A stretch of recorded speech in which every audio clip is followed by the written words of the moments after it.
नमस्कार। मेरा नाम है कार्तिकेय तिवारी।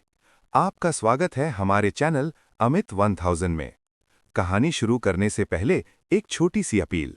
अगर आपने अब तक चैनल को सब्सक्राइब नहीं किया है तो ज़रूर कीजिए। नोटिफिकेशन ऑन रखिए ताकि हर नई कहानी सबसे पहले आप तक पहुंचे। अब चलते हैं आज की कहानी की ओर। ये कहानी है बेंगलुरु की। बेंगलुरु में रहने वाली 68 साल की एक महिला मैरी लूकस। मूल रूप से केरल की रहने वाली, लेकिन पिछले 30 सालों से बेंगलुरु में रह रही थीं। उन्होंने एक पीजी चलाया हुआ था, होमली होम। आसपास के लोग उनका सम्मान करते थे। पीजी में रहने वाले छात्र उन्हें एक मजबूत, आत्मनिर्भर महिला के रूप में जानते थे। 29 अप्रैल 2014, वो आखिरी दोपहर। तारीख थी 29 अप्रैल 2014। दोपहर करीब 3 बजे मैरी लूकस अपने पीजी से बाहर निकलीं, कुछ पड़ोसियों से बात की और वापस घर चली गईं। करीब 4 बजे उनके बेटों ने रूटीन के मुताबिक फ़ोन किया, लेकिन फ़ोन नहीं उठा। 1 घंटा बीत गया, फ़ोन फिर भी नहीं उठा। छोटा बेटा तुरंत घर पहुंचा। अंदर का मंजर, घर का दरवाज़ा खुला था। अंदर जाते ही वो चीख पड़ा। मैरी लूकस बेड पर पड़ी थीं, हाथ बंधे हुए थे, मुंह में कपड़ा ठूसा हुआ था और ऊपर से ब्राउन रंग का टेप चिपका हुआ था। मैरी लूकस की मौत हो चुकी थी। पुलिस की पहली मुश्किल। पुलिस मौके पर पहुंची। जांच शुरू हुई। कोई सीसीटीवी नहीं, कोई मोबाइल फोन नहीं, कोई प्रत्यक्ष गवाह नहीं।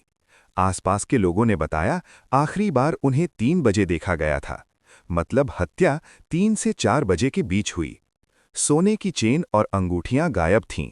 स्पष्ट था, लूट के इरादे से हत्या। महीनों की जांच, कोई सुराग नहीं। पुलिस ने बुजुर्गों की हत्या करने वाले गैंग खंगाले, पुराने अपराधियों से पूछताछ की, जेलों तक जाकर जांच की, लेकिन कुछ भी हाथ नहीं लगा। हफ्ते बीते, महीने बीते, केस ठंडा पड़ता जा रहा था। फरवरी 2015, एक नई हत्या।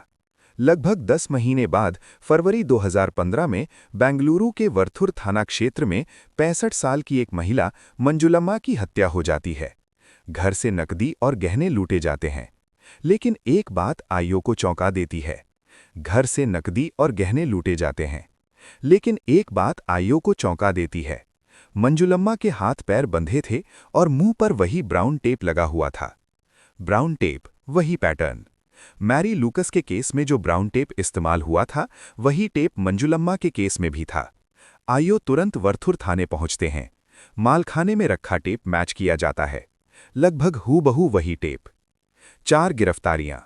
वर्थुर पुलिस ने मंजुलम्मा हत्या के मामले में 4 आरोपियों को गिरफ्तार किया। पूछताछ में चारों ने हत्या कबूल कर ली।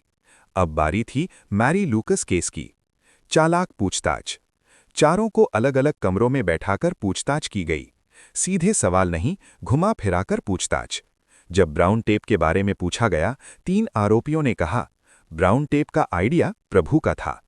फिंगरप्रिंट्स ने खोला राज। प्रभु से पूछताछ हुई। पहले इनकार किया, लेकिन फिर दोनों केस के फिंगरप्रिंट्स का मिलान हुआ। एक फिंगरप्रिंट मैच कर गया। अब प्रभु टूट गया। उसने कबूल किया मैरी लूकस की हत्या एक अलग गैंग ने की थी। नाम बताए गए, विजय और थंगाराजू। गहनों की बरामदगी, निर्णायक सबूत। प्रभु की निशानदेही पर मैरी लूकस की सोने की चेन और अंगूठी 2 ज्वेलरी शॉप्स से बरामद कर ली गई। ये कोर्ट में सबसे मजबूत सबूत बना। हत्या कैसे हुई? तीनों ने बताया, एक रद्दी वाले के जरिए उन्हें पता चला कि महिला अकेली रहती है, गहने पहनती है, दोपहर में सन्नाटा रहता है। 29 अप्रैल 2014 को तीनों घर में घुसे। गला घोंटा, मुंह में कपड़ा ठूंसा, ब्राउन टेप लगाया, गहने लूटे। पूरी वारदात 15 मिनट में खत्म। फैसला, कोई सीसीटीवी नहीं, कोई मोबाइल नहीं, कोई गवाह नहीं, लेकिन एक ब्राउन टेप इस केस की चाबी बन गया। लोअर कोर्ट ने तीनों आरोपियों को उम्र कैद की सजा सुनाई। आज ये case brown tape murder case के नाम से जाना जाता है। आखिरी बात, क्राइम में छोटी सी चूक भी कातिल को कानून तक पहुंचा सकती है। अगर उस दिन ब्राउन टेप का इस्तेमाल न हुआ होता तो शायद मैरी लूकस के कातिल आज भी आज़ाद होते। इसी के साथ आज की कहानी यहीं खत्म होती है।